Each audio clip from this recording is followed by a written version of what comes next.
The desert wind carried more than dust through Dust Rock that August evening of 1884. It carried the weight of expectations, the burden of propriety, and the suffocating scent of jasmine perfume that clung to Evelyn Whitmore's silk gown like a chain. The town itself squatted beneath the endless Arizona sky like a stubborn mule refusing to budge. Main Street ran arrow straight through its heart, flanked by weathered buildings that leaned against each other for support against the relentless sun. The Whitmore Bank stood proudly at one end, its fresh white paint and gleaming windows a stark contrast to the dust-caked saloon across the way. At the other end of town, where respectable folk rarely ventured after dark, smoke rose from the blacksmith's forge like a prayer to forgotten gods. Inside the bank's adjoining mansion, Evelyn pressed her forehead against the cool glass of her bedroom window, watching the last rays of sunlight paint the desert crimson. Below, carriages arrived for her engagement party, disgorging ladies in their finest Eastern fashions and gentlemen whose gold watch chains caught the dying light. She recognized Judge Bartholomew Barrow's imposing carriage, pulled by matched blacks that seemed too fine for this rough country. "Evelyn, dear, your guests are arriving." Her mother's voice drifted through the door, sweet as molasses and just as sticky. "Judge Barrow is most eager to see you." Evelyn's stomach turned. The judge was 53 to her 22, with hands that reminded her of dead fish and breath that smelled of cigars and decay. But he controlled half the territory's legal system, and her father needed that control to expand his banking empire. She smoothed her hands over the ivory silk of her gown, imported from Paris at a cost that could feed a frontier family for a year. The bodice squeezed her ribs until each breath was a battle, and the bustle made sitting an engineering feat. This was her armor, her prison, her destiny, all wrapped in French silk and whalebone. The party below thrummed with forced gaiety. Through her window, she could hear the quartet her mother had imported from Denver, their refined melodies at odds with the coyote calls echoing from the desert. Evelyn knew she should go down, should smile and curtsy, and let Judge Barrow's clammy hands hold hers as he spoke of their future home in Phoenix, of the children she would bear, of the dinner parties she would host. Instead, she found herself moving toward her wardrobe, pushing aside the rainbow of silk and satin until she found what she sought, her riding clothes. The split skirt was considered scandalous by her mother's circle, but it was the only thing that let her truly ride. Within minutes, she had shed her party gown like a snake shedding its skin, laced up her boots, and slipped down the servants' stairs. The stable boy, young Timothy, was nodding off against a hay bale. She pressed a silver dollar into his palm, their usual arrangement, and he helped her saddle Tempest, her bay mare, without a word. They had done this dance before. The night air hit her face like a blessing as Tempest carried her away from the glowing windows of her father's house. She didn't consciously choose a direction. She simply rode, letting the horse pick its way through the familiar paths. The sounds of the party faded behind her, replaced by the symphony of the desert wind through sagebrush, the distant yip of coyotes, the scurrying of night creatures. She had ridden perhaps 20 minutes when she saw it, a glow different from moonlight, warmer and more alive. The blacksmith's forge. She had passed it countless times during her sanctioned afternoon rides, always with a chaperone, always maintaining the proper distance from the working men. But she had noticed the smith. How could she not? He was impossible to ignore, though he seemed to try. Caleb Ironhand, the town called him, though whether Ironhand was his real name or merely what people called a man who worked with metal, she didn't know. He was a giant of a man, standing at least 6.5 feet, with shoulders that seemed to challenge door frames. His face bore scars that spoke of violence, and his throat. She had seen the terrible scar that wrapped around his neck like a collar, explaining his eternal silence.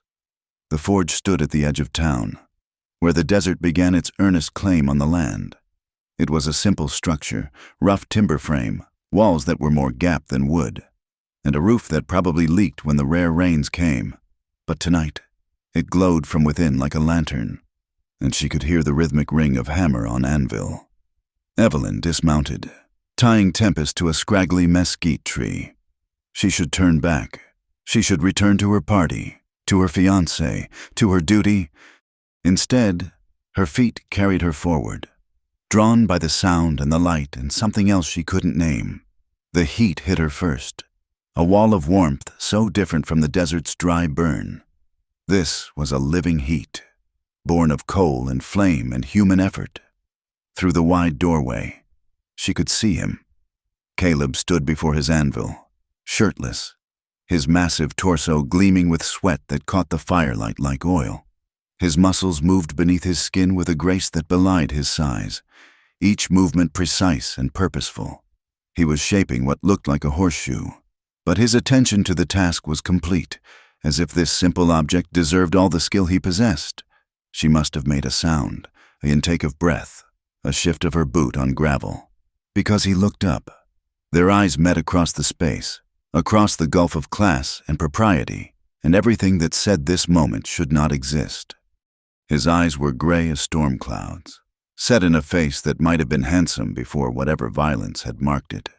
A scar ran from his left temple to his jaw, and another pulled at the corner of his mouth, but it was his eyes that held her. Intelligent, wary, and utterly surprised. For a long moment, they simply looked at each other. The hammer hung forgotten in his hand, and she forgot to breathe. Then, slowly, he set down his tools and reached for a shirt hanging on a nearby hook. The gesture was oddly modest, as if he suddenly remembered who she was. Judge Barrows intended, the banker's daughter, a lady who shouldn't be within a mile of his forge at this hour. Evelyn found her voice, though it came out smaller than intended. "Please, don't stop on my account. I was just riding. I saw the light." He tilted his head slightly, a question without words. His hands moved, and she realized he was using some form of sign language, though she didn't understand it. "I'm sorry," she said, heat rising to her cheeks. "I don't understand. I know you can't." She gestured helplessly at her throat, then wished she hadn't. Something flickered in his eyes. Amusement? He pointed to himself, then to his work, then made a continuing motion. Did he mean he would keep working? "Yes," she said, surprising herself. "Please, continue. I'll just watch. If that's acceptable?" He studied her for another long moment, as if trying to solve a puzzle. Then he shrugged, a surprisingly eloquent gesture, and turned back to his anvil. Evelyn found a wooden crate near the door and sat, not caring that it was probably dirty. She watched as he heated the iron in the forge until it glowed cherry red, then orange, then almost white. He moved it to the anvil with tongs, and his hammer began its dance again. Each blow was precise, shaping the metal with a sureness that spoke of years of practice. She had never seen anyone work like this, with such focus, such intensity. In her world, men worked with papers and words, with handshakes and promises. This was something elemental, almost primitive, and utterly beautiful. Time became fluid. She didn't know how long she sat there, watching him work. He shaped the horseshoe, then set it aside and began work on what looked like a delicate candle holder, the contrast between his massive hands and the fine detail work mesmerizing. Finally, he banked the forge, the glow diminishing to ruby coals. He turned to her again, wiping his hands on a leather apron. In the dimness, he seemed even larger, more imposing. Evelyn stood, suddenly aware of how late it must be. "I should go. They'll be missing me." She paused at the door, looking back. "Thank you for letting me watch. It was beautiful." His expression shifted, surprise flickering across his scarred features. How often, she wondered, did anyone call his work beautiful? She was at Tempest's side when she heard footsteps behind her. He had followed her out and now stood a respectful distance away. He held something in his hand, a small object that caught the moonlight.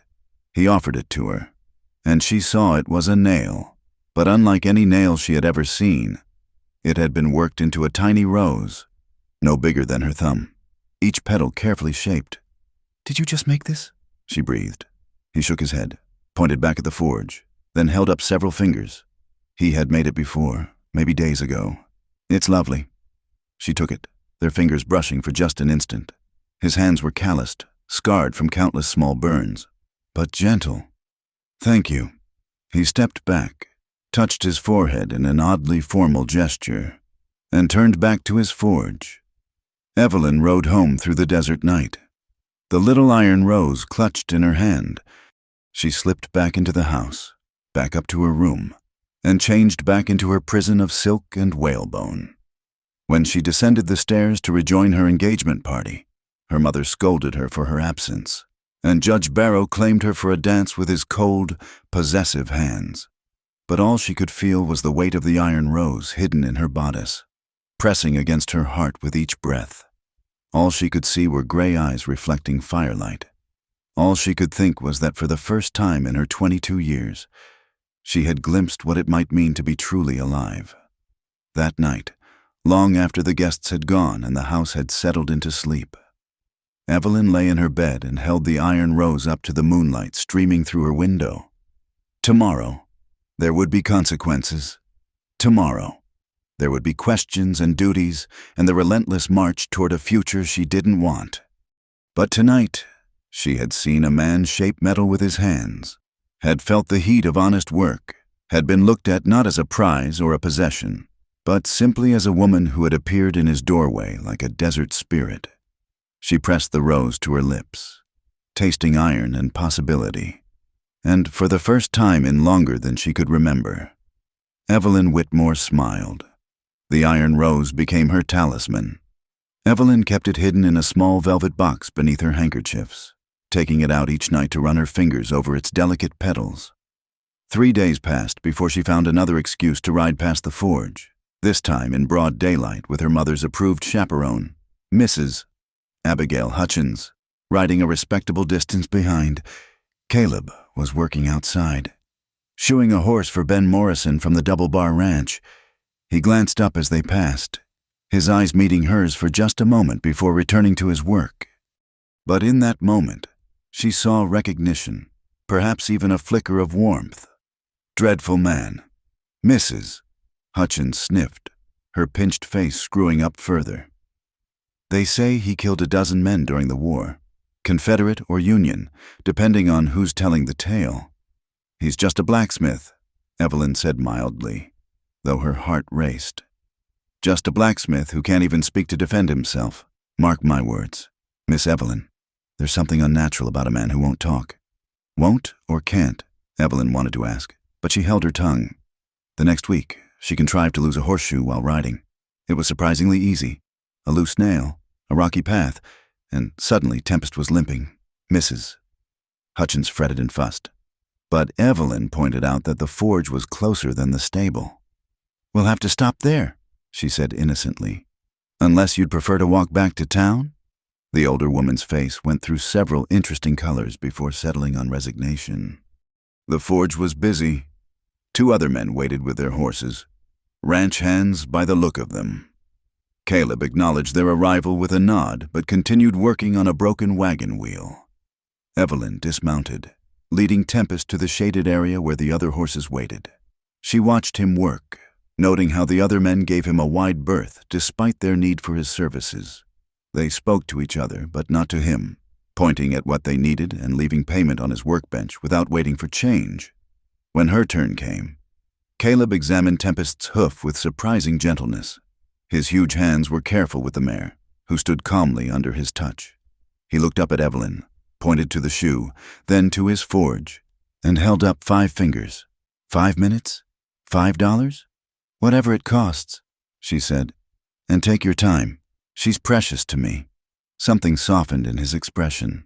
He led Tempest to the forge area, and Evelyn followed, ignoring Mrs. Hutchins's disapproving clucks. She stood closer this time, close enough to see the concentration on his face as he heated the new shoe, close enough to smell the sharp scent of hot metal and coal. When he glanced at her, she smiled. "I still have it," she said quietly, knowing Mrs.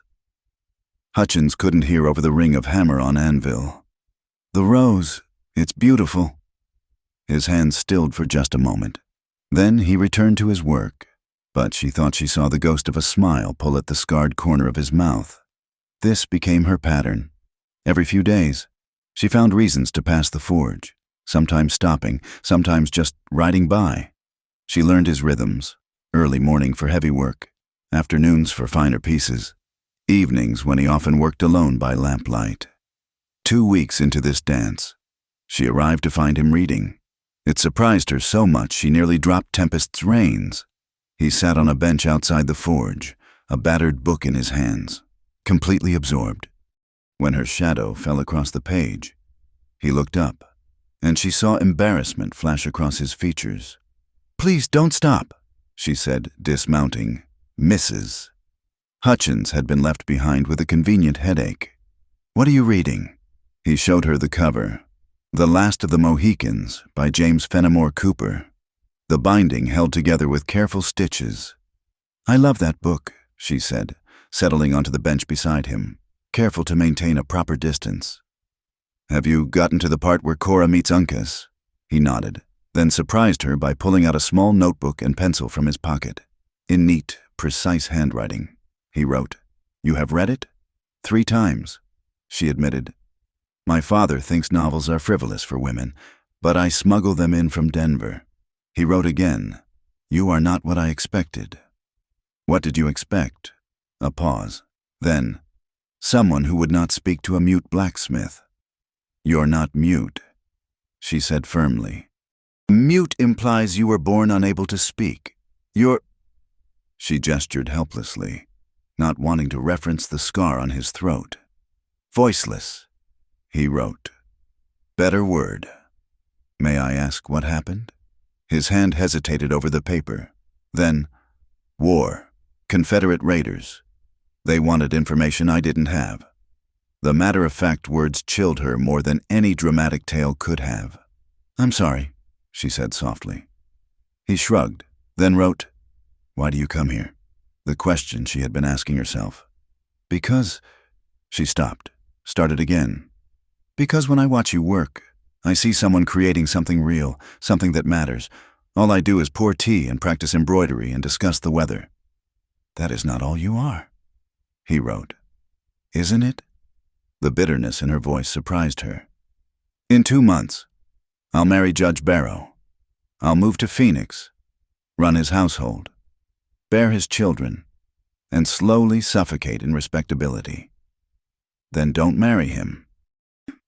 The simple words on paper made her laugh, short and harsh. "You make it sound easy." "Not easy, necessary." She looked at him then, really looked at him. Despite the scars, despite the weathering of hard work and harder times, there was something compelling about his face. Strong bones, intelligent eyes, and a mouth that she suddenly wondered about. "Teach me," she said impulsively. He raised an eyebrow. "To work metal, to make something with my own hands, please." He studied her for a long moment, then wrote, "Your hands will blister. You will burn yourself. You will ruin your clothes. I don't care. Your father will care. Your fiancé will care. They don't have to know." She leaned forward, earnest now. "Early mornings, before the town wakes, I can say I'm riding. Mrs. Hutchins never rises before 8. He shook his head slowly, but she saw him weakening. "Please," she said again. I need something that's mine, just mine." "That did it." He sighed. She was beginning to read his expressions, his gestures, the language of his body. He wrote, "Dawn, wear something you can burn. Bring water to drink." She wanted to embrace him, but settled for clasping his hand briefly. "Thank you." The first lesson was disaster. She burned herself within 5 minutes, trying to grab heated metal with her bare hand. Caleb plunged her hand into the water barrel. Shaking his head at her impetuousness, he bandaged the burn with surprising gentleness, his calloused fingers careful on her soft skin. But she came back the next day, and the next. She learned to respect the fire, to read the color of heated metal, to hold the hammer properly. Her hands blistered, then calloused. Her arms ached, then strengthened. She ruined 3 riding habits with burns and soot, and she had never been happier. They developed a rhythm of communication. His notebook filled with their conversations, discussions of books, observations about the town, stories from their different worlds. She learned he had been a teacher before the war, that he came west to escape the memories, that he sent money to a sister in Ohio who thought he was dead. One morning, a month into their lessons, she successfully completed her first horseshoe. It wasn't perfect, slightly lopsided, a bit thick, but it was whole and functional. When she held it up triumphantly, Caleb did something unprecedented. He smiled. It transformed his face, lighting those gray eyes, softening the harsh lines. She stood transfixed, hammer still in hand, staring at him like a fool. That's when they heard the horses. Judge Barrow rode up with 2 companions, his face thunderous. Evelyn's heart sank. Someone had seen her, reported back. Of course they had. Dust Rock was too small for secrets. "So it's true," Barrow said, dismounting with the careful movements of a man who spent more time behind a desk than in a saddle. "My fiancé, consorting with this creature." "I'm taking riding lessons," Evelyn said, lifting her chin. "Mr. Iron Hand has been teaching me to care for my horse's shoes.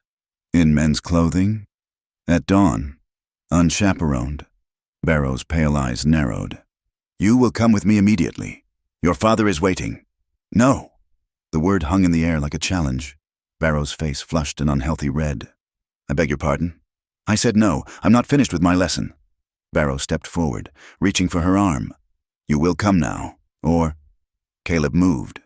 For such a large man, he was surprisingly quick. He simply stepped between them, not threatening, just there, immovable as a mountain. "Stand aside," Barrow ordered. Caleb crossed his arms. "I'll have you arrested." Barrow sputtered. "Assault, kidnapping, corrupting a virtuous woman." Caleb pulled out his notebook, wrote quickly, and showed it to Barrow. "Try it." The judge read it, his face purpling. "You dare threaten me?" Another note. "No threat. She said no. Respect it. She's my fiancé, not your property." Evelyn felt something fierce and wild rise in her chest. She stepped around Caleb, faced Barrow squarely. "He's right. I'm not your property. And after today, I'm not your fiancé." The words seemed to echo in the morning air. Even the horses stood still, as if sensing the magnitude of the moment. "You'll regret this," Barrow said quietly. And somehow the quiet words were more frightening than his earlier bluster.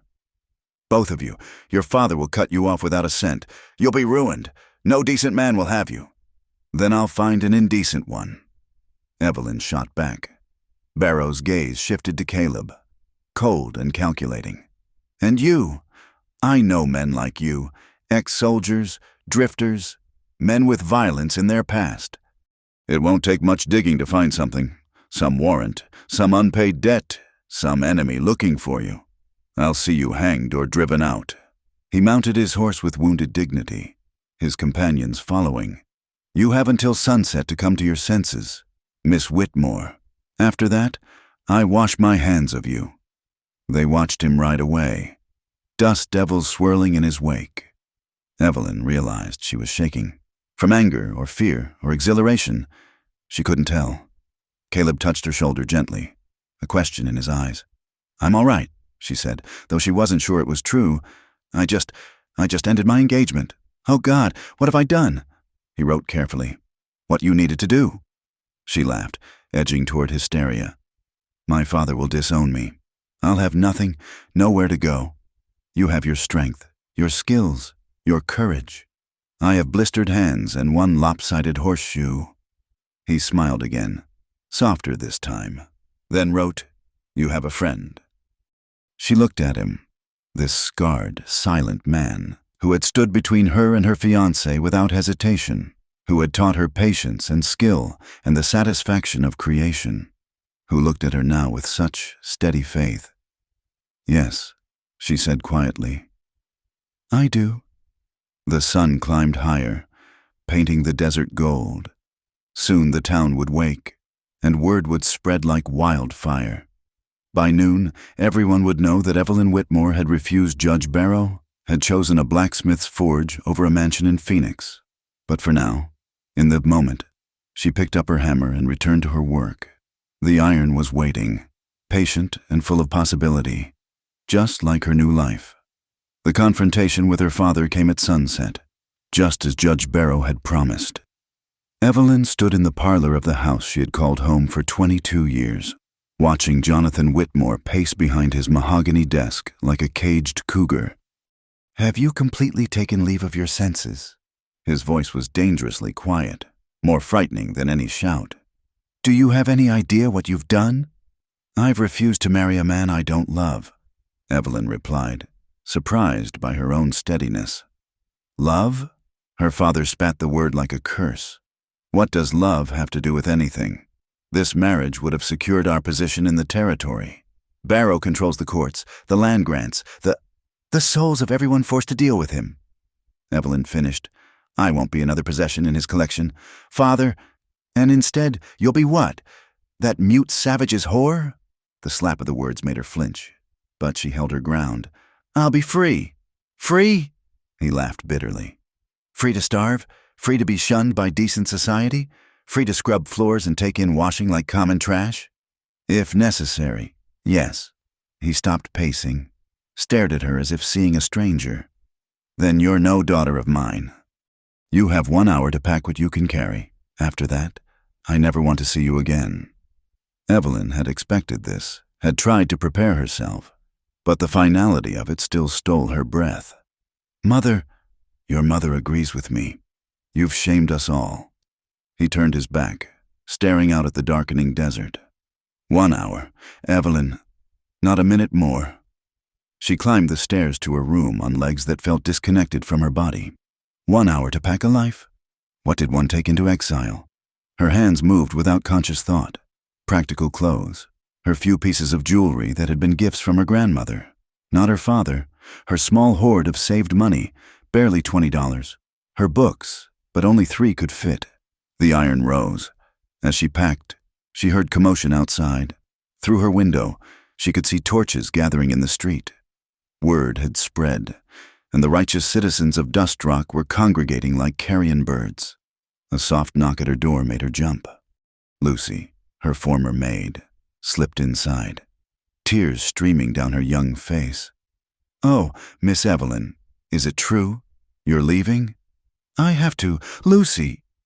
The girl pressed a small bundle into her hands. "It's not much. Some bread, dried meat, a water canteen, and this." She pulled out a worn shawl. "It was my mother's. It's warm for the cold nights." Evelyn hugged her fiercely. "Thank you. Where will you go?" "I don't know." The admission terrified her. "Away from here. That blacksmith has been nothing but kind to me," Evelyn said firmly. "Whatever you hear after tonight, remember that." She shouldered her carpet bag and headed for the stairs. Her mother waited at the bottom, face carved from stone. "I hope you're satisfied," Catherine Whitmore said coldly. "You've destroyed everything we worked for." "No, Mother, I've refused to be sold for it." She walked past without another word, out into the gathering dusk. The crowd parted as she passed, whispers following like snakes. She kept her head high, focusing on putting one foot in front of the other. She had made it halfway down Main Street when she saw the flames. The forge was burning. Evelyn broke into a run, her carpet bag banging against her leg. A crowd had gathered here too, but they stood back, faces orange in the firelight.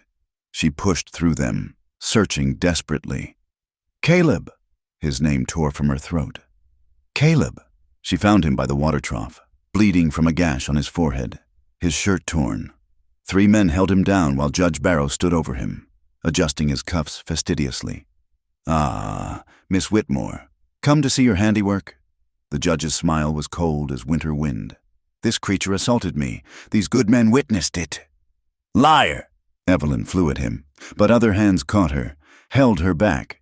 "You burned his forge! You—" "I was merely conducting a citizen's arrest when he attacked me. Self-defense. Clearly, Sheriff Morrison agrees. Don't you, Sheriff, the sheriff, a weak man who owed his position to Barrow's influence, nodded reluctantly. Seems so. Judge. The sentence for assault is 5 years hard labor, unless... Barrow pretended to consider. Unless Miss Whitmore has reconsidered my generous offer. Evelyn understood then. Submit or watch Caleb be destroyed. The choice, that was no choice at all. Caleb's eyes found hers across the space, even bloodied and restrained. They were steady, calm. He shook his head slightly. Don't, that gesture said, don't sacrifice yourself for me. But how could she not? This was her fault. Her rebellion had brought this down on him. She began. That's when the shot rang out. Everyone froze. A man on horseback rode into the firelight, rifle still pointed at the sky. He was weathered as old leather, with sergeant's stripes on a Union Army jacket that had seen better days. Evening, folks, he said conversationally. Couldn't help but notice the bonfire. Seems like someone's trying to burn out my old friend Caleb Ironhand. This is none of your concern, Barrow started, but the man cut him off. See, that's where you're wrong. Name's William Pike, sergeant, retired, served with Caleb in the 14th Indiana. Man saved my life more times than I can count. He swung down from his horse, rifle casual in his hands. And I'd be mighty upset if something happened to him based on lies. He assaulted me. Did he now? Pike spat tobacco juice dangerously close to Barrow's polished boots. Funny thing, I've been watching from the saloon. Saw the whole thing. Saw you and your boys sneak over here, splash kerosene around. Saw Caleb try to stop you. Peaceful like. Saw you hit him with that fancy walking stick of yours. Your word against mine, Barrow said, but uncertainty crept into his voice. My word and Sarah's. A woman stepped forward from the crowd. Sarah Chen, who ran the boarding house. I saw it too, from my window. And mine, said Ben Morrison. The rancher Caleb had been shoeing horses for earlier. Man's never caused trouble, does good work, don't deserve this. More voices joined in. The baker, the minister's wife, even some of the saloon girls, people who had seemed indifferent before, now standing up to be counted. Barrow's face went through several interesting colors. You'll all regret this. When the territorial governor hears, the territorial governor will hear about a corrupt judge who burns down businesses and threatens women, Pike said mildly. I still got friends in high places. Barrow, military connections. They'd be real interested in your land grab schemes. The judge looked around, saw the tide had turned. Without another word, he stalked away, his hired muscle releasing Caleb and melting into the shadows. Evelyn dropped to her knees beside Caleb, using her skirt to dab at the blood on his face. I'm so sorry. This is my fault. Your forge. He caught her hands, stilled them, then pulled out his ever-present notebook, wrote shakily, just boards and nails. Can rebuild. With what? You've lost everything. Have I? He looked at her meaningfully. Sergeant Pike cleared his throat. Hate to interrupt, but we should get him cleaned up. Sarah, you got room at your place? Always got room for heroes, Sarah said firmly. Both of them. Miss Whitmore, you'll need a place too. I'm thinking... The crowd began to disperse, some shamefaced, others offering quiet words of support. The fire was dying down. The forge reduced to smoking timbers. But Caleb's tools, his anvil, his best hammers had survived. Pike helped Caleb to his feet. Been looking for you for 3 years. You know, heard you died, then heard you went west. Finally tracked you here. He grinned. Good thing, too. Looks like you still need someone watching your back. Later, in Sarah's boarding house, Evelyn helped clean Caleb's wounds while Pike regaled them with war stories. The comfortable room, with its clean sheets and warm fire, felt like a different world from the chaos outside. He never told you, did he? Pike said to Evelyn. About what he did in the war. She shook her head. Saved a whole colored regiment from ambush. Rode through Confederate lines to warn them, even though he knew what they'd do if they caught him. They did catch him, on the way back. Pike's face darkened. Cut his throat and left him for dead, but this stubborn bastard survived. Couldn't talk no more, but he survived. Caleb wrote something, showed it to Pike, who laughed. He says I'm exaggerating. Always was too modest. Pike grew serious. Listen, miss, I don't know what your story is, and it ain't my business, but I know Caleb. In all the years I've known him, in war and peace, he's never looked at anyone the way he's looking at you. Evelyn felt heat rise to her cheeks. She glanced at Caleb, found him watching her with those steady gray eyes. I have nowhere to go, she said quietly. No family, no money, no prospects. Seems to me you got something better, Sarah said from the doorway. You got courage, you got friends, and you got choices to make. That night, Evelyn lay in the narrow bed Sarah had given her, staring at the ceiling. Through the thin walls, she could hear Caleb and Pike talking, or rather, Pike talking and Caleb occasionally writing responses. The familiar sound of pencil on paper made her smile. She thought about her father's house, about silk dresses and crystal chandeliers, about the life she was supposed to live, mapped out like a surveyor's plot. Then she thought about standing in the forge, hammer in hand, creating something from nothing, about Caleb's rare smiles, his patient teaching, the way he had stepped between her and Barrow without hesitation. The choice, when she examined it honestly, was no choice at all. She rose, wrapped Lucy's shawl around her shoulders, and padded barefoot to Caleb's door. Her knock was soft, but Pike opened it immediately, grinning like he'd expected her. I'll just go check on my horse, he said, squeezing past her. Take all the time you need. Caleb sat on the edge of the bed, head bandaged, notebook in hand. He had been writing, and she could see her name several times on the visible page. I've made my choice, she said without preamble. I choose you, if you'll have me. I know I bring nothing but trouble, and I know we'll be outcasts, but— He stood, crossed to her in 2 strides, and placed a finger gently on her lips, silencing her. Then he wrote, showed her the page. You bring everything. I don't even know your real name, she said, tears threatening. Caleb Ironhand can't be— He wrote again. Caleb Michael Thorne. Ironhand was the war. This is after— Caleb Michael Thorne. She repeated softly. I love you. He set down the notebook, framed her face with his scarred, gentle hands. When he kissed her, it was like coming home to a place she had never been but always belonged. His lips were warm, sure, speaking all the words he couldn't say. When they finally parted, both breathing hard, she saw tears on his face to match her own. We'll rebuild the forge, she said. Together, Pike will help, and Ben Morrison offered lumber, and Sarah knows a place we can stay while we work. It won't be easy, but— He kissed her again, shorter this time but no less sweet, then wrote, Nothing worth having is easy. Outside, a coyote howled at the desert moon, but inside, in the circle of Caleb's arms, Evelyn Whitmore felt safer than she ever had in her father's mansion. She had lost her name, her fortune, her place in society. She had gained the world. The rebuilding took 3 weeks. 3 weeks of dawn to dusk labor, of hauling timber and mixing mortar, of Evelyn's hands growing even more calloused as she learned carpentry alongside smithing. Pike proved invaluable, organizing work crews from the townspeople who had stood up to Judge Barrow. Even some who had remained silent came forward now, offering a day's labor or salvaged materials, but Barrow hadn't given up. His influence ran deep, and those who helped Caleb found themselves facing mysterious troubles. Ben Morrison's well went bad overnight. Sarah Chen's boarding house was suddenly cited for violations no one had heard of before. The minister who had spoken in Caleb's defense found his congregation pressured to find a new spiritual leader.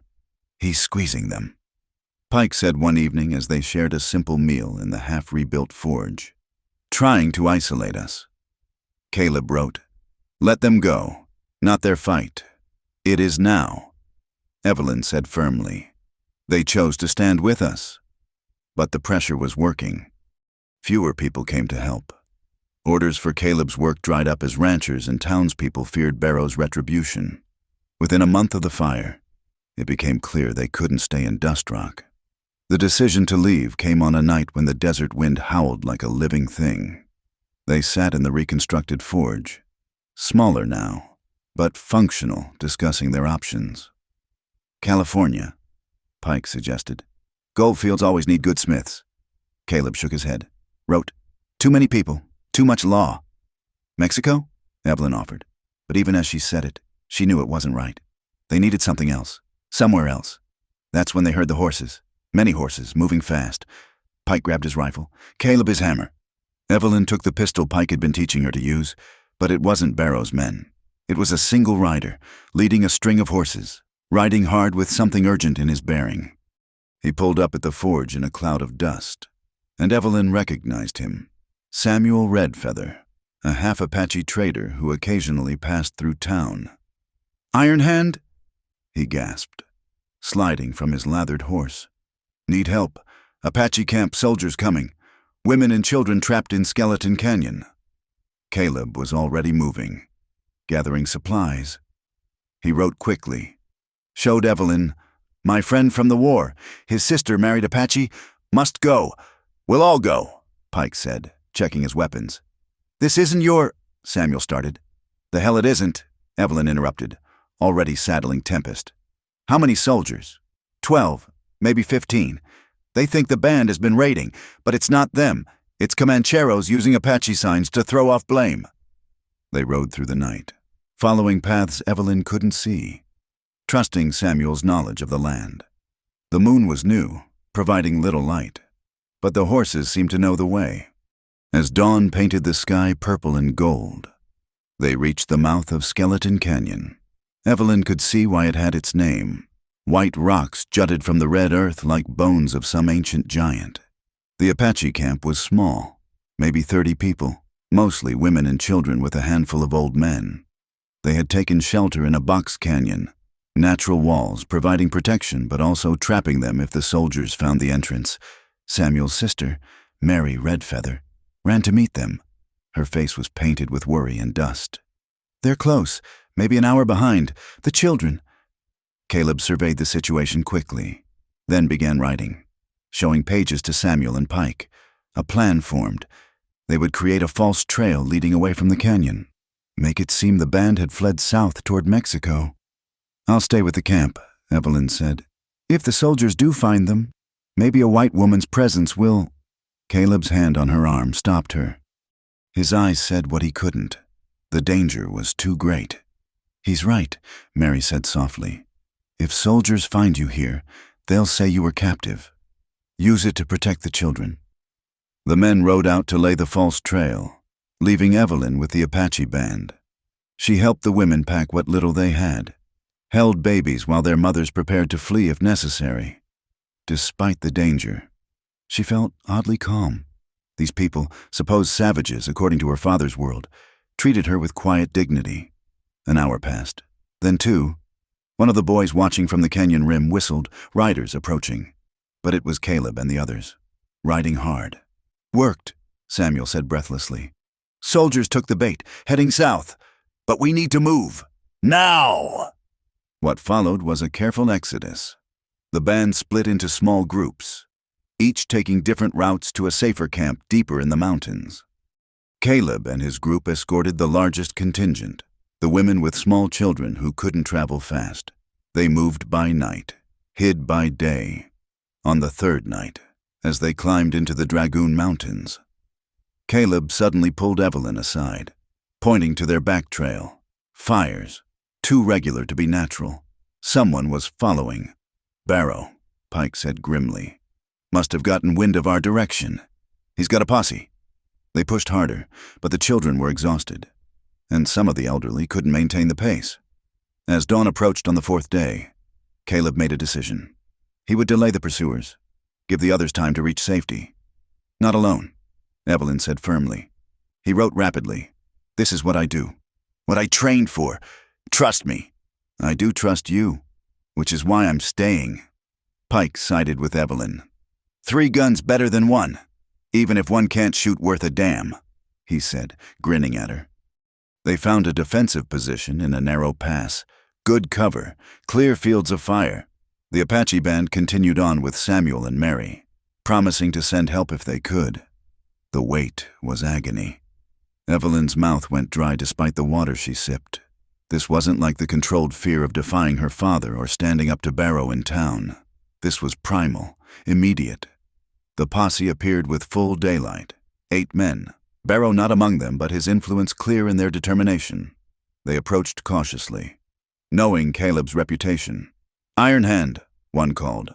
"We got no quarrel with you. Just give us the woman and you can go."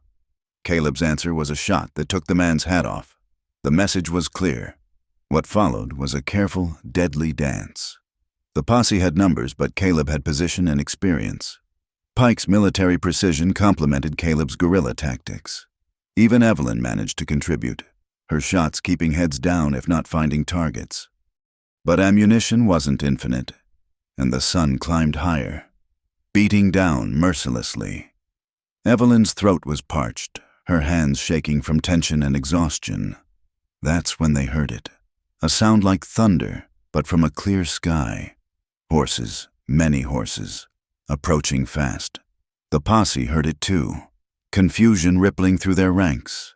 Apache warriors crested the ridge like avenging spirits. Not the women and children they had protected, but their men, returned from hunting to find their families threatened. Samuel rode with them, and at their head was a figure Evelyn recognized from newspaper sketches, Nietzsche, son of Cochise. The posse broke immediately, fleeing back down the canyon. There was no pursuit. The Apache had made their point.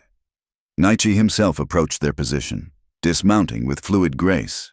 He spoke to Caleb in gestures and signs, some Apache, some military hand signals, a conversation without words that somehow conveyed volumes.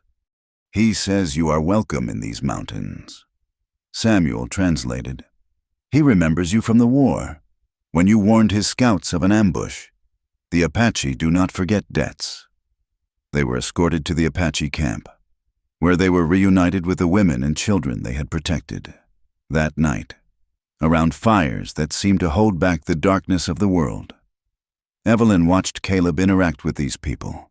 His silence was no barrier here. Many Apache warriors took vows of silence, and sign language was common. He was more at ease than she had ever seen him. "We could stay," she said quietly as they sat apart, watching stars appear in the clear mountain sky. "They've offered us a place." Caleb considered this, then wrote, "For a time, but not forever. Not our world." "Then where is our world?" He pointed to the horizon, where the last light of day painted distant peaks purple and gold. Then wrote, "Wherever we make it." A child approached them, a little girl, perhaps 5 years old, with huge dark eyes. She placed something in Evelyn's hand, a small pottery horse, crudely made but precious. The girl smiled shyly and ran back to her mother. "She likes you," Mary Redfeather said, joining them. "Says you have kind hands." Evelyn looked at her hands, once soft and white, now brown and scarred. Holding the simple gift. "Everything's changed," she murmured. "Not everything," Mary said, looking between Evelyn and Caleb with knowing eyes. "The important things remain." Later, in the shelter they'd been given, a traditional wickiup that smelled of sage and smoke. Evelyn lay beside Caleb, their bodies curved together like matched pieces. His arm was heavy around her waist, protective even in sleep. She thought about her old life, tried to summon regret or longing, but found only a kind of distant bemusement. That girl who had worn silk and poured tea seemed like someone from a story, not a past self. Caleb stirred, his hand finding hers in the darkness. He brought it to his lips, kissed each scarred knuckle with reverence that made her breath catch. "I love you," she whispered into the darkness. "Whatever comes, wherever we go, that won't change." His answer was to pull her closer, to press his lips to her hair, to trace letters on her skin with his finger. ALWAYS.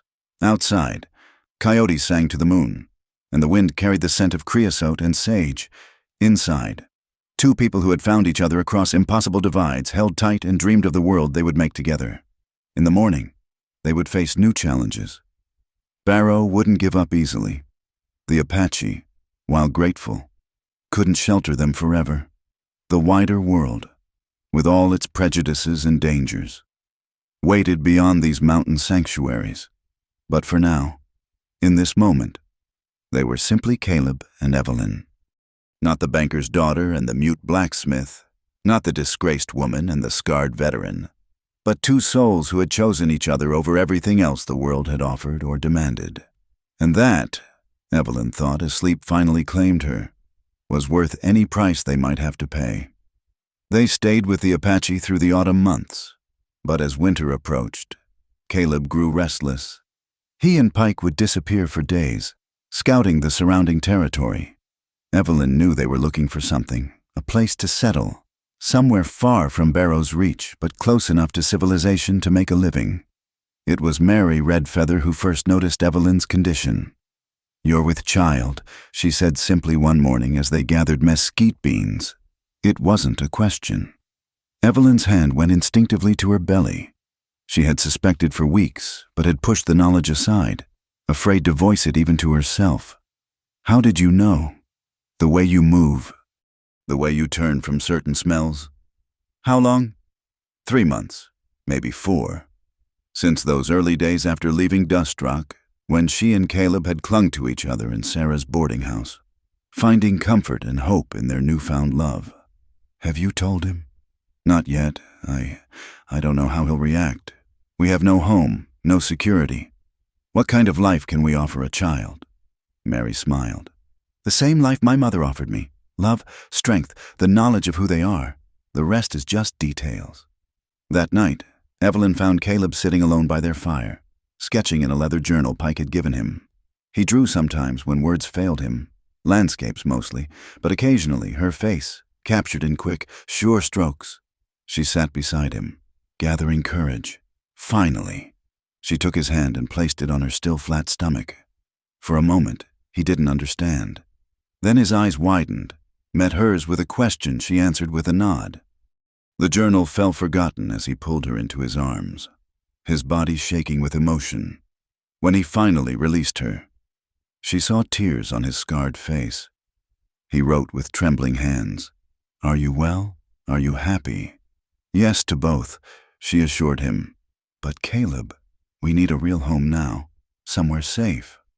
He nodded, wrote, "Pike found a place. Valley to the north, water, game, good soil, far from any town." "How far?"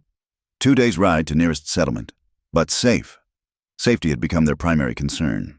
Word had reached them through Samuel's trading contacts that Judge Barrow had placed a bounty on Caleb, $500, dead or alive, for kidnapping and corrupting Evelyn Whitmore. Her father had publicly disowned her but privately supported the judge's vendetta. Pike returned the next day with supplies and news. "Barrow's getting desperate. Lost his judgeship. Seems the territorial governor didn't appreciate him using public resources for private vendettas. But he's still rich, still dangerous." "The valley?" Evelyn asked. "It's perfect," Pike said enthusiastically. "Hidden entrance, fresh water spring, enough flat land for a garden and forge. Game trails everywhere. Best part, it's on land the Apache consider sacred. No white man will settle there, but Naichi says you're welcome to it." They made the journey as winter's first breath touched the mountains. The Apache band accompanied them part way, a farewell gift of protection. Naichi himself spoke to Caleb at their parting, a long exchange of signs and gestures that left Caleb deeply moved. "He says you will always have friends in these mountains," Samuel translated, "and that your child will be born under a lucky star." The valley was everything Pike had promised, nestled between red rock walls. It opened into a bowl perhaps 3 miles across. A spring bubbled from the rocks, feeding a small stream that meandered through cottonwoods and willows. The entrance was a narrow canyon barely wide enough for a wagon, easily defended. "Home," Evelyn breathed, seeing it for the first time. They worked through winter, building with fury born of necessity. First a simple shelter, logs chinked with mud, a stone fireplace, a roof that would hold snow, then a forge, smaller than the one in Dust Rock but adequate for their needs. Pike proved a tireless worker and innovative builder, engineering a system to channel the stream's flow for quenching metal and household water. Evelyn, despite her growing belly, refused to be idle. She planted a winter garden with seeds Mary had given her, learned to preserve meat Apache style, even helped with the lighter construction work until Caleb firmly but gently banned her from lifting anything heavier than firewood. The snows came early and deep that year, sealing them into their valley. It should have been a hardship, but Evelyn found unexpected peace in their isolation. Evenings were spent by the fire, Pike telling stories, Caleb drawing or writing, Evelyn sewing tiny clothes from fabric salvaged from her old dresses. "Never thought I'd be playing midwife," Pike grumbled one night as they discussed preparations for the birth. "Delivered calves and foals, but babies are different." Caleb wrote, "Apache women showed Evelyn much. She knows what to do." "I know the theory," Evelyn corrected. "Practice is different." But they had no choice. The nearest doctor was in Tucson, impossible to reach once winter locked down the mountains. They would manage as countless frontier women had managed, with courage, preparation, and prayer. Spring came slowly to their valley, announced by the return of birds and the swelling of Evelyn's belly. She was gathering early greens by the stream when the first pain hit, sharp and sudden. She managed to call out before the next one doubled her over. Caleb was there in moments, Pike close behind. They helped her to the cabin, to the bed they had prepared with clean linens hoarded for this moment. What followed was 12 hours of labor that tested every reserve of strength Evelyn possessed. Caleb never left her side. He couldn't speak comfort, but his presence was constant cool cloths for her forehead, strong hands for her to grip, eyes that never wavered from hers.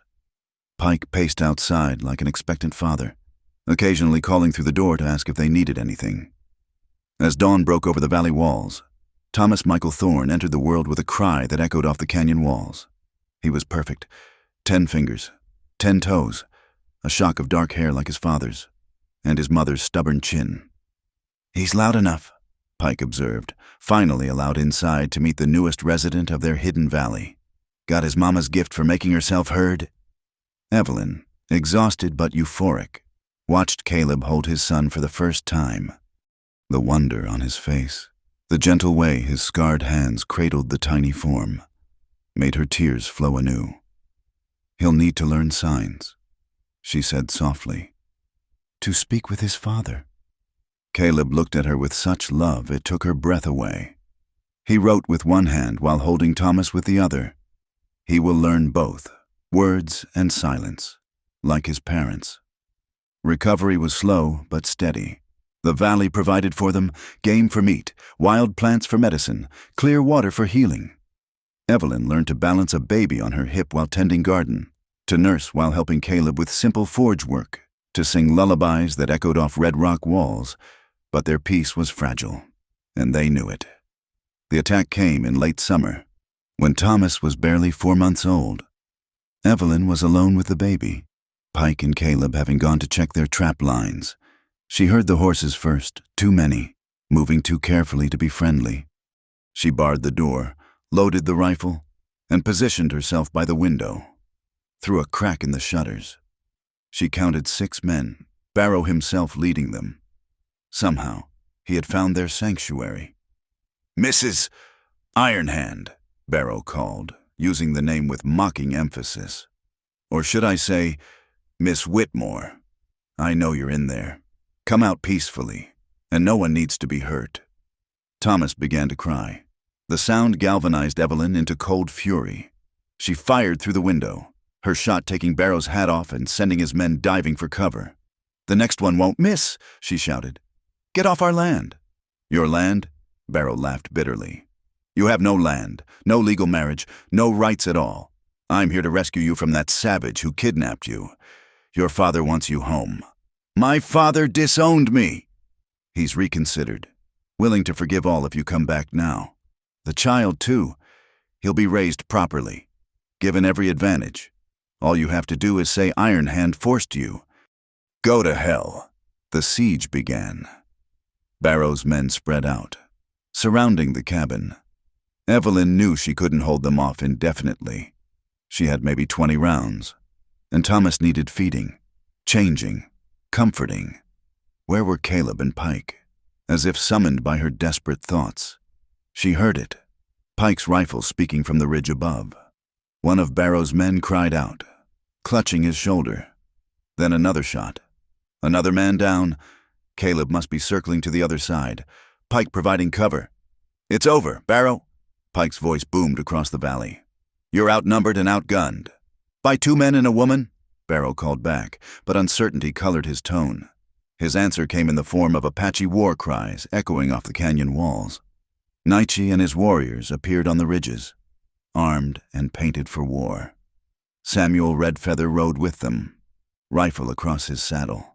By my count, Samuel called down. That's 20 against 6. 5, if you count Jimmy there bleeding out. Want to reconsider? Barrow looked around wildly, seeing death on every ridge. His remaining men were already backing toward their horses. This isn't over, he screamed at the cabin. You can't hide forever. I'll see you hanged. Iron Hand, and you, Evelyn, you'll beg to come back before I'm done. But his threats rang hollow as he fled, his men following in disarray. The Apache didn't pursue. Their point was made. This valley was under their protection. Caleb burst through the door moments later, his face wild with fear until he saw them safe. He gathered Evelyn and Thomas into his arms, holding them as if he would never let go. They found us, Evelyn whispered against his chest. They'll come back. He pulled back, shook his head firmly, pointed to the Apache on the ridges, to Pike and Samuel riding down to join them. Then he wrote, Not alone, never alone. That night, they held council. Naiche, through Samuel, made their position clear. The valley was theirs as long as they wanted it. Any who threatened them threatened the Apache. It was unprecedented, this adoption of white settlers into Apache protection. But Caleb had earned it through blood and honor. Still, Pike said pragmatically, might be wise to make things legal. A proper marriage. Papers for the land if we can manage it. Evelyn looked at Caleb. Would you marry me properly? I mean, I know we already are in every way that matters, but... His answer was to kiss her soundly. Then write, Tomorrow, find a preacher. Make you honest woman. I was always honest, she protested, laughing. Just not obedient. They were married a week later in the nearest settlement, a mining town called Copper Creek. The ceremony was simple, a traveling preacher, Pike and Samuel as witnesses, Thomas crying through the vows. But it was legal, binding, a paper shield against men like Barrow. As they rode home to their valley, properly wed, with their son sleeping in Evelyn's arms, she thought about the journey that had brought them here. From that first night at the forge to this moment, every hardship had been worth it. No regrets? Pike asked, riding alongside. None, Evelyn said firmly. Not one. Caleb reached over from his horse, touched her hand. In his eyes she read the same certainty, the same fierce joy in the life they had built against all odds. The valley welcomed them home with the sound of water over stone and wind through cottonwood leaves. Their cabin sat solid and sure against the red rock walls, smoke rising from the chimney in a declaration of permanence. They were home, they were family, and whatever came next, they would face it together.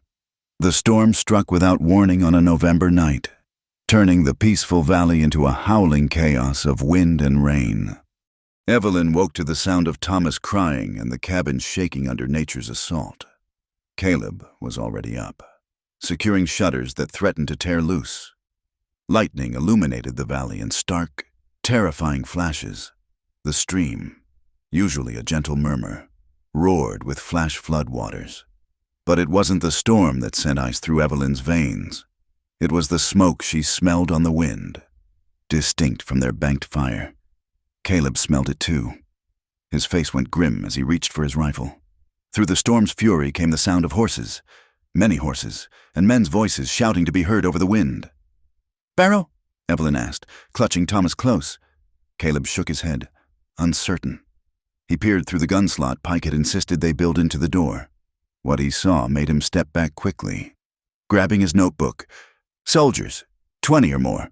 Not here for us, chasing someone.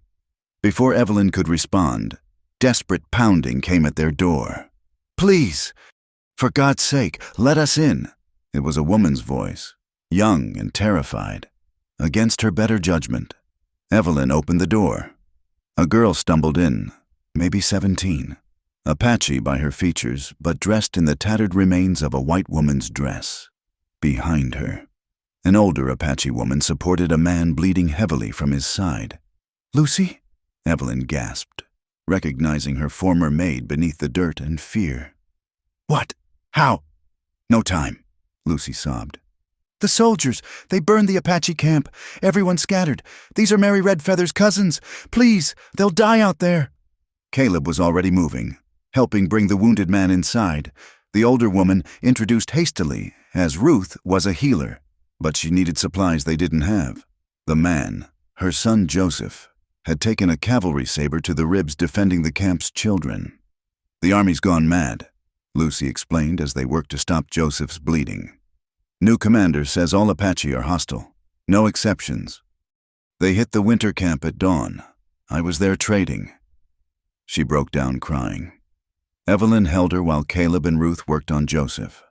The storm raged outside. But worse was coming. They could hear the soldiers getting closer, following the fugitives' trail. Pike, Caleb wrote, showing Evelyn. Need Pike. Take them to the old mine. Evelyn understood. There was an abandoned mine shaft a mile up the canyon, invisible unless you knew where to look. Pike had suggested it as an emergency shelter. In this storm? With the baby?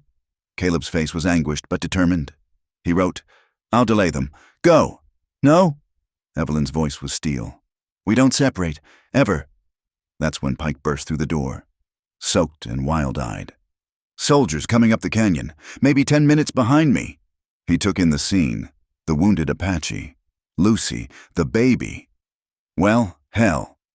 The mine, Evelyn said, won't make it carrying him. Pike gestured to Joseph. And they'll track us come daylight. Caleb made a decision. He pulled out his notebook, wrote rapidly, then showed it to Pike. The older man's face went white. That's suicide, boy. Caleb shook his head. Wrote again. Pike read it, then slowly nodded. Might work. Might just work. What?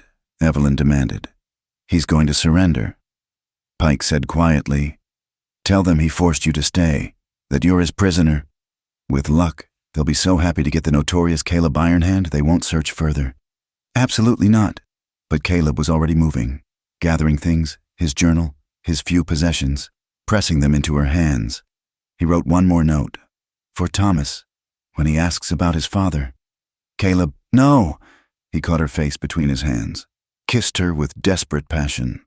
His eyes said everything. Love, sorrow, determination. Then he was gone, out into the storm. Get them to the mine, Pike ordered, his voice rough. I'll help him sell it. They made a desperate procession through the storm.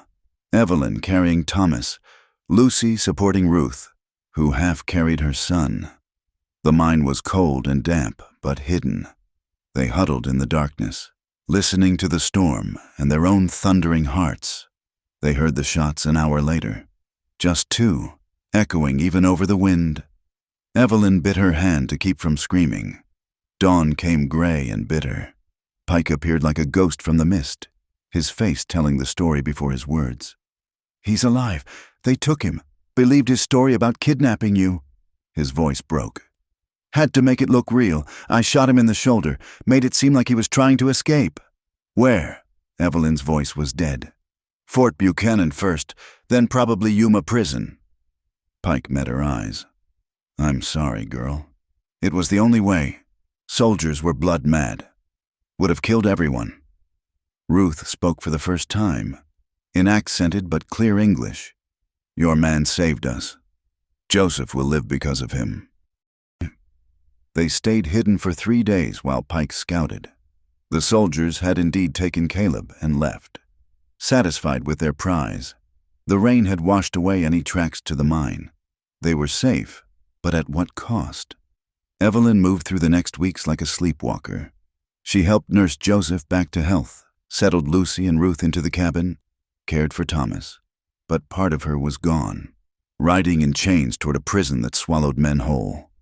Letters came sporadically through Samuel's trading network. Caleb had been tried and sentenced to 5 years for kidnapping and assault. The judge, a friend of Barrow's, had been harsh, but he was alive, working in the prison quarry, his silence making him a model prisoner. 5 years, Evelyn said, staring at the letter. Thomas will be 5 before he meets his father. Maybe not. Pike said he'd been corresponding with old army contacts, pulling strings. Good behavior, maybe a pardon if we can prove the truth. The truth? Evelyn laughed bitterly. That he saved Apache lives? That he loved a woman above his station? What truth matters to them? But she didn't give up. Couldn't. She wrote letters to anyone who might help. Newspaper editors, politicians, even President Cleveland himself. Most went unanswered, but she kept writing. Lucy proved a godsend, helping with Thomas and the household. She had fled Dust Rock after helping them, finding refuge with the Apache. Now she repaid that kindness by standing by Evelyn. Ruth and Joseph, once healed, became part of their strange family. Joseph, despite his injuries, helped expand the forge. Ruth planted herbs and medicinal plants, creating a healer's garden that drew Apache from miles around. The valley, once their private paradise, became a small community of outcasts and refugees. Apache fleeing the reservations, Mexican families displaced by land grabs, even a Chinese cook named Wei who had fled railroad violence. All found sanctuary in the valley Caleb had protected with his freedom. Thomas grew sturdy and strong, toddling between the forge and garden, babbling in a mixture of English, Apache, and Spanish. He had his father's gray eyes and his mother's stubborn streak. Evelyn taught him his letters and numbers, but also taught him to watch, to understand the silent language of gesture and expression. For when your father comes home, she told him, though the words grew harder to say as months turned to years. News from Yuma was sparse and grim. A riot had been brutally suppressed. Disease swept through the cells each summer. Men died of heat, neglect, and despair. Each letter that did arrive was a gift. Caleb's neat handwriting telling her he lived. He endured. He loved. It was Pike who brought word of Barrow's death. 3 years into Caleb's sentence. Apoplexy, he reported. Died at his desk, foreclosing on a widow's farm. Can't say anyone mourned. Does it change anything? Evelyn asked. For Caleb? Maybe. His main enemy's gone, and there's a new territorial governor, one who actually cares about justice. I've got a meeting with him next month. Hope, that dangerous thing, stirred in Evelyn's chest. The meeting bore fruit. The new governor, appalled by the previous administration's corruption, ordered a review of questionable sentences. Caleb's case was included, especially after several army officers testified about his war service. But bureaucracy moved slowly. Another year passed. Thomas was 4 now, a solemn child who worked beside his mother at the small forge they maintained, who signed as naturally as he spoke, who asked increasingly difficult questions about the father he'd never met. It was a spring morning when they heard horses approaching. Evelyn looked up from the garden, shading her eyes against the sun. 3 riders, moving slowly. Her heart recognized him before her eyes did. Caleb sat his horse like an old man, thin and worn, his face gaunt beneath a month's growth of beard. But his eyes found hers across the distance and held. She ran, stumbling over garden rows, crying his name. She ran. He dismounted, nearly fell, and caught her as she threw herself at him. He was too thin, smelled of dust and long travel, but he was real, solid, here. When she could finally speak, she pulled back to look at him. Your sentence, Pike answered from behind. Commuted. Time served plus recognition of his service. He's free. Evelyn, officially, legally free. That's when Thomas appeared, hanging back shyly. This scarred stranger was the father from stories, but stories and reality were different things. Caleb went to his knees, eye level with his son. He didn't reach out, didn't presume. He simply waited. Thomas studied him with those serious gray eyes. Then, slowly, his small hands moved. "Are you my papa?" The sign was perfect, clear. Evelyn's breath caught as Caleb's eyes filled. He signed back. "Yes, I am sorry I was gone so long. Mama said you were brave, that you saved people. Your mama is the brave one." Thomas considered this. Then he stepped forward and put his small arms around Caleb's neck. Caleb crumbled, holding his son for the first time in memory, shoulders shaking with silent sobs. That night, the valley celebrated. The small community they had built gathered to welcome home the man whose sacrifice had saved so many. Apache drums mixed with Mexican guitars and Wei's Chinese flute. Children ran between the fires, and stars wheeled overhead in a clear desert sky. But Evelyn and Caleb sat apart, relearning each other. Prison had aged him 10 years. New scars marked his body, and his hands shook sometimes, nerve damage from the quarry work. But when he smiled at something Thomas said, she saw the man who had stood between her and Judge Barrow a lifetime ago. "I thought of you every day," he wrote. "You and Thomas kept me alive. We're together now," she said firmly. "That's all that matters." But she knew it wasn't that simple. The man who came back from Yuma carried darkness. The man who had left didn't have. Healing would take time. That was fine. They had time now. Time and their valley and their son and the life they had built from ashes and determination. As the celebration wound down, Caleb took her hand and led her to the forge. There, hidden beneath his tools, was something wrapped in oilcloth. He unveiled it carefully, an intricate iron sculpture of a rose, so detailed it seemed ready to bloom, with a hummingbird hovering above it. "Made it in prison," he signed. Thomas translating proudly. "Kept me sane. Reminded me what I was coming back to." Evelyn traced the delicate metalwork, marveling at the beauty born from such an ugly place. "It's perfect." "No," Caleb signed, looking at his family, his home, his life restored against all odds. "This is perfect." And for the first time in 4 years, Evelyn believed in their future again. The summons came on a hot July morning, delivered by a nervous deputy who clearly wished to be anywhere else. Evelyn read it twice before the words sank in. Jonathan Whitmore, deceased, estate contested, presence required. Her father was dead, the man who had disowned her, who had supported Barrow's vendetta, who had never acknowledged his grandson. Dead. Caleb read over her shoulder, his hand settling on her waist. 6 months home from prison.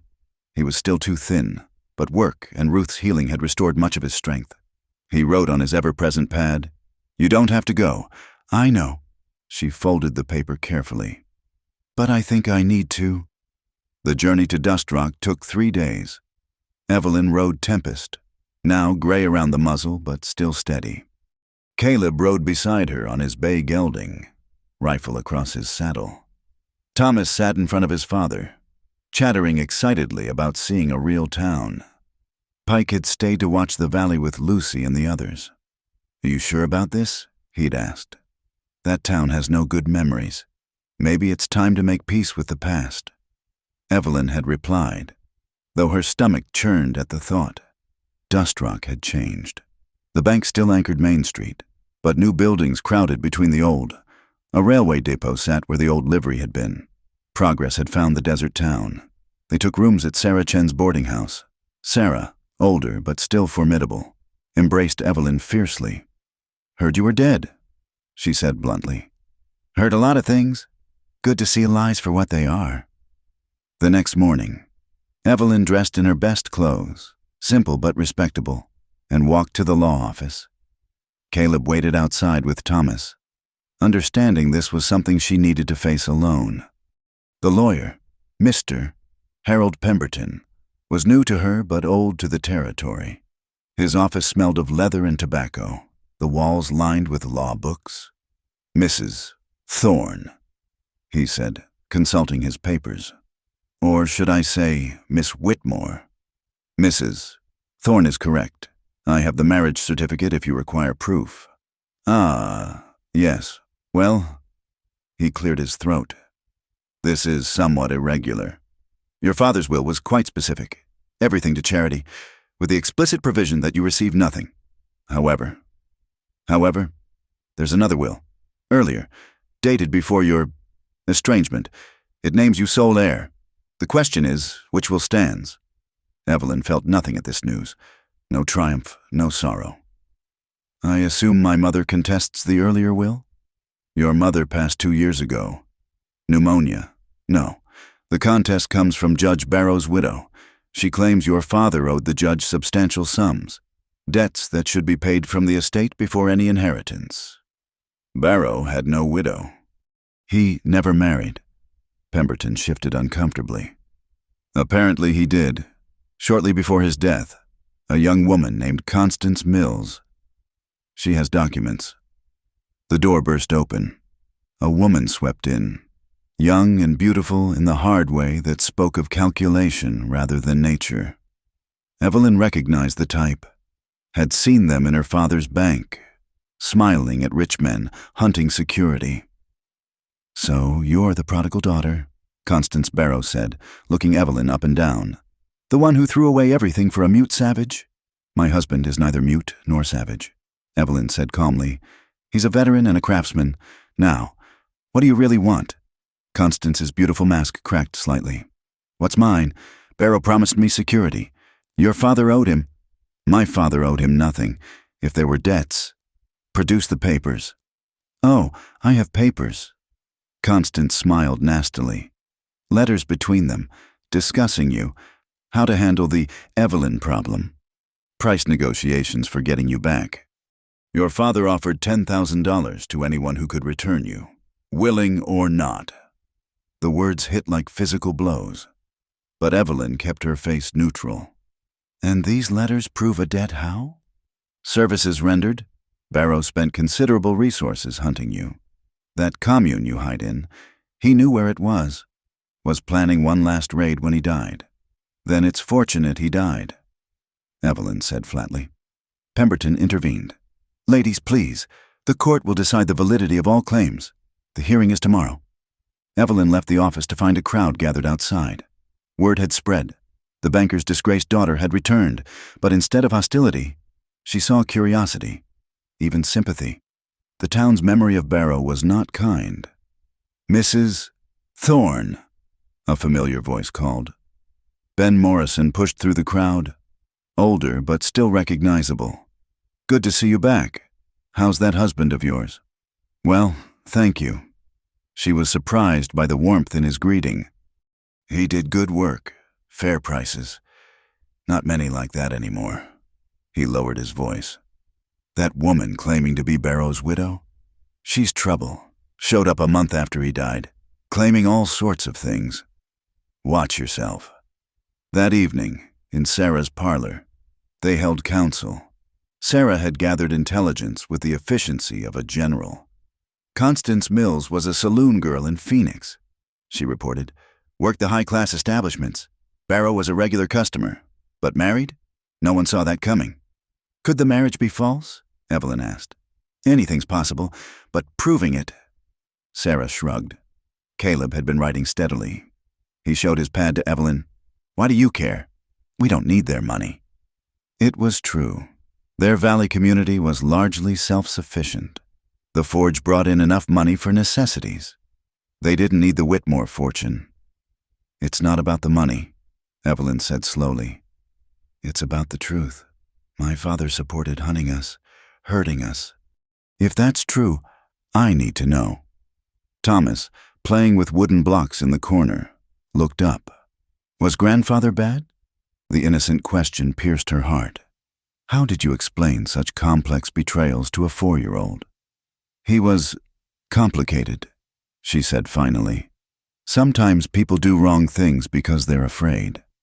The hearing was held in the same courthouse where Caleb had been falsely condemned years before. Evelyn sat with her husband and son. aware of every stare and whisper. Constance swept in like a queen, accompanied by an oily lawyer from Phoenix. Judge Patterson, the new territorial judge. Was everything Barrow hadn't been? Fair, methodical, interested in truth over politics. He reviewed the documents carefully. Mrs. Barrow, he began.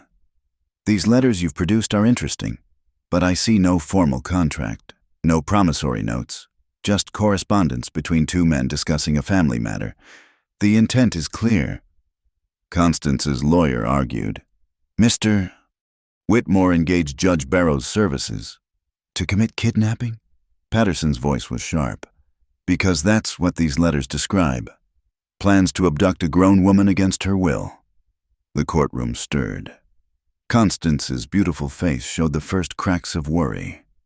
Furthermore, Patterson continued, I've received interesting information about your marriage to Judge Barrow. He produced a document. This is a marriage certificate between Constance Mills and one Robert Davies, dated 6 months before her alleged marriage to Judge Barrow. No record of divorce exists. Constance went white. That's a forgery. Is it? Mr. Davies is prepared to testify. He's outside now, having tracked you from Phoenix after you disappeared with his savings. The courtroom erupted. Constance tried to flee but was stopped by deputies. Her lawyer distanced himself rapidly, claiming ignorance. When order was restored, Patterson addressed Evelyn. Mrs. Thorne, the earlier will stands. Your father's attempt to disinherit you was made under duress and undue influence from Judge Barrow. The estate is yours. Evelyn felt no triumph, only a weary sadness. Your Honor, I'd like to make a statement. Patterson nodded. She stood, addressing not just the judge but the packed courtroom. My father valued money and position above family. That's his legacy, and I don't want it. She took a breath. I ask the court to execute the later will as written, with one modification. The house and its contents should become a school, a place where all children, white, Mexican, Apache, Chinese, can learn together. The courtroom buzzed. Integrated education was radical, dangerous even. You're sure? Patterson asked. My son learns beside Apache children. He speaks 3 languages and judges people by their actions, not their blood. That's the legacy I want to leave. She sat down to stunned silence, then scattered applause that grew into thunder. Not everyone approved. She could see hostile faces, but more supported her than she'd expected. After the hearing, they visited the cemetery. Jonathan Whitmore's grave was marked by an impressive stone that dwarfed the simple marker beside it. Catherine Whitmore, beloved wife and mother. She wasn't happy, Evelyn said quietly, touching her mother's stone.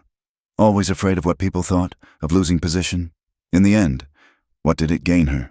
Caleb squeezed her hand, and Thomas laid wildflowers he'd picked on both graves with the solemn ceremony of childhood. Can we go home now? Thomas asked. I miss Aunt Lucy and Uncle Pike. Home, their valley, their people, their life built on love rather than fear. Yes, Evelyn said, turning away from the past. Let's go home. They left Dust Rock that afternoon, but not alone. 3 families approached them. A Mexican blacksmith seeking work, a Chinese merchant fleeing violence, and surprisingly, Mr. Pemberton himself. I'm tired of law without justice, the older man said simply. Heard you might have room for a teacher in that valley of yours. Their small caravan wound into the desert as the sun set, painting the mountains crimson and gold. Evelyn rode beside her husband, their son chattering to Pemberton about his pet horned toad, and felt the last chains of her old life fall away. That night, camped under stars that seemed close enough to touch, she found Caleb sitting apart, sketching by firelight. He was drawing the courthouse, but transformed instead of a place of condemnation. His drawing showed children of all colors playing on its steps, the words Dust Rock School above the door. For Thomas, he signed when she settled beside him, so he knows good can come from bad. She leaned against his shoulder, watching him add details. A garden where the hitching posts had been, windows thrown open to let in light and air. "My father would hate it," she said. Caleb smiled, the expression transforming his scarred face. He wrote, "Perfect." And it was. Not just the school, but all of it. The journey that had brought them from a chance meeting at a forge to this moment. They had lost fortunes and found family. They had endured separation and reunited stronger. They had chosen love over law, courage over comfort. Tomorrow they would reach their valley. The forge would ring with Caleb's hammer. Children would laugh in multiple languages. Their strange, beautiful community would welcome new members. But tonight, under the vast Arizona sky, Evelyn Whitmore Thorne sat with her silent husband and watched him draw dreams into reality, knowing that every hard choice had led them here, to this perfect moment between past and future, between loss and hope. The iron rose he had made in prison caught moonlight where it hung from her neck, a reminder that beautiful things could bloom even in the harshest ground, just like their love, just like their life. Just like the legacy they would leave, not in gold or property, but in the lives they touched and the barriers they broke, one choice at a time. The year turned, bringing their valley from summer's fierce heat to autumn's golden embrace. The community had grown to nearly 50 souls, Apache families who preferred freedom to reservation life, Mexican craftsmen seeking fair wages, Chinese farmers who terraced the hillsides with patient skill, and always a few drifters who found sanctuary and stayed. Evelyn stood at the door of their expanded cabin, watching the harvest celebration preparations. Smoke rose from multiple fires, and the sound of languages mixing was music to her ears. Thomas, now 5, ran between the groups, translating and laughing, the unofficial ambassador of their small nation. "Mama," he called, racing up with his friend Maria, Joseph's daughter. "Mr. Wei says the mooncakes are ready. Can we have one?" "After dinner," she said, ruffling his dark hair. "Where's your father?" "Teaching the new iron-making to Carlos and Ben. They're making nails." The forge had become a teaching center, with Caleb passing on his skills to anyone willing to learn. His silence, once a barrier, had become an asset. He taught through demonstration, patience, and the written word, making no assumptions about language or background. Pike approached, looking pleased. "Letter from Pemberton," he said, handing over the envelope. "The school's running smooth. 42 students enrolled, despite the threats." The Dust Rock School had indeed faced opposition, but Pemberton had proved as stubborn as any frontier lawyer. With Sarah Chen as his ally and the backing of progressive townspeople, they had weathered boycotts and broken windows to create something unprecedented. Evelyn read the letter, smiling. "He wants to know if we can send another teacher. The enrollment keeps growing." Lucy might go, Pike said. "She's been talking about it. Learned her letters real good these past years." It was true. Lucy had transformed from frightened lady's maid to confident young woman, teaching the valley's children alongside Ruth. The thought of losing her was painful, but Evelyn understood the desire to spread their experiment in community beyond the valley walls. As evening approached, the celebration began in earnest. Tables groaned under the weight of shared harvest. Apache venison stew, Mexican tamales, Chinese dumplings, and Evelyn's own preserved fruits. Musicians tuned instruments. Children rehearsed a play Thomas had written about a coyote and a roadrunner, and the adults gathered to discuss the season's successes and challenges. Caleb sat with the other craftsmen, his hands moving in sign and gesture as he explained a new technique for tempering steel. The men watched intently, respect clear on their faces. He had become, without seeking it, a leader in their community, not through words but through actions, fairness, and skill. "Friends," Pemberton stood, calling attention. He had arrived that morning for the celebration, bringing news from the outside world, a toast to our harvest, our community, and our future. Cups raised, everything from fine glass salvaged from Evelyn's past to carved wooden bowls to Chinese teacups. The toast was drunk in water, wine, pulque, and tea, each according to their custom. "Now," Pemberton continued, "I bring news that affects us all. The territory is moving toward statehood. There's talk of new laws, new restrictions. Some folks want to make it illegal for different races to marry, to attend school together, to own property together. A murmur of anger ran through the gathering. Many here had fled exactly such laws. But, Pemberton raised his hand, we're not without friends. The governor himself has cited our community and the Dust Rock School as examples of what Arizona could be. Progressive newspapers back east write about us. We're becoming, what's the word? A symbol. Symbols can be targets, Samuel Redfeather observed quietly. It was true. They all knew it. Their peaceful valley was an affront to those who believed in keeping people separate and unequal. Evelyn stood. Then we must be a symbol worth defending.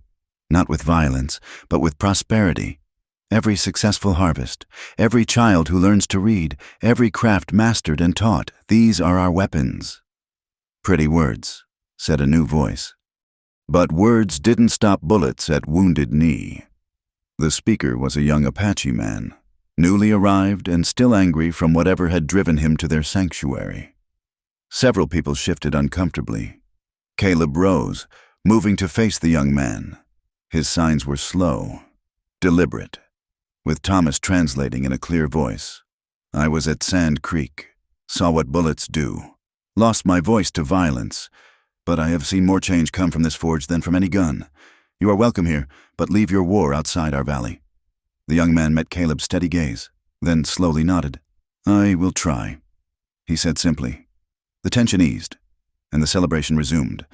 As night fell, lanterns were lit. Chinese paper lanterns, Mexican tin stars, Apache torches, creating a constellation of human light against the darkness. Evelyn found herself beside Ruth, the Apache healer who had become like a mother to her. You've done something remarkable here, Ruth said. My grandmother would have said it was impossible. Apache and white and Mexican and Chinese living as one people. We're not one people, Evelyn corrected gently. We're many peoples choosing to live as neighbors. The difference matters. Ruth smiled. Spoken like a true diplomat, your son will inherit more than this valley. He'll inherit the wisdom to keep it. Thomas was currently performing in his play, making the audience laugh as the clever roadrunner outwitted the boastful coyote. His ease with performance, his comfort moving between groups, his assumption that differences were to be celebrated rather than feared. These gave Evelyn hope for the future. Mrs. Thorne? A soft voice interrupted her thoughts. She turned to find Way's daughter, Lily, holding a baby. Could you help? Little Andrew won't stop crying, and Mama's hands are full with cooking. Evelyn took the baby, the son of a Mexican carpenter and his Irish wife. Another bridge between worlds. She walked him in the age-old rhythm of mothers everywhere, humming a lullaby her own mother had sung. Back when the world was simpler and smaller, the baby settled, and she found herself at the edge of the celebration, looking out over their valley. 5 years ago, she had been preparing for a marriage she didn't want, trapped in a life that wasn't hers. Now she stood free, holding a baby born of impossible love, watching her husband teach and her son perform, surrounded by chosen family. No regrets? Pike asked, joining her vigil. None, she said, as she always did. You? Well, he drawled. Could use fewer scorpions in my boots, but otherwise, no complaints. They stood in comfortable silence, watching the celebration. Music drifted on the night air, a Mexican guitar playing an Apache melody with Chinese percussion keeping time. It shouldn't have worked, but it did. Your father came to see Caleb once, Pike said suddenly. In prison. Evelyn stiffened. What? Never told you. Caleb asked me not to, but maybe now. Your father came about a year into Caleb's sentence. Don't know what they discussed. Caleb never said.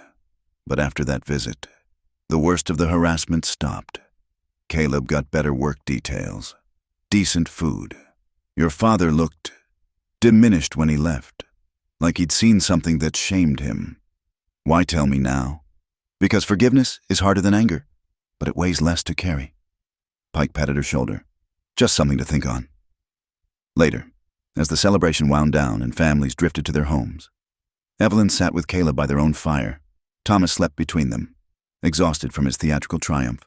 Pike told me, she said quietly, about my father's visit. Caleb's hand found hers. He had never kept secrets before, and she saw the apology in his eyes. What did he say? Caleb reached for his journal, the one he always carried. He flipped to a page near the middle, worn from touching, and showed her, in her father's precise handwriting, "I was wrong. Take care of her. She is braver than I ever was."